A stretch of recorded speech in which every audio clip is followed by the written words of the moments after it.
سؤال لحضرتك، عندنا في بطولة الدوري 5 مباريات لازم الأهلي يكسب 4 كي يلعب دوري ابطال. دوري ابطال.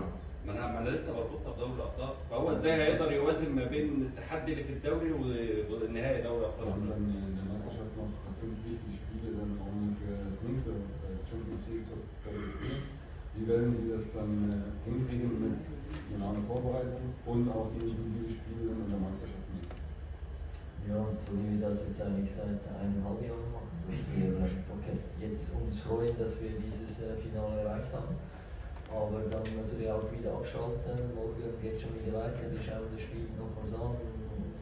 Ich schaue das nochmals an und ich präsentiere das dem Team dann. Und dann gilt es, sich auf die Meisterschaft zu konzentrieren und da zu schauen, dass wir auch Siege haben. النهارده هننبسط ونفرح ونحتفل. بكره الصفحه اتقفلت خلاص.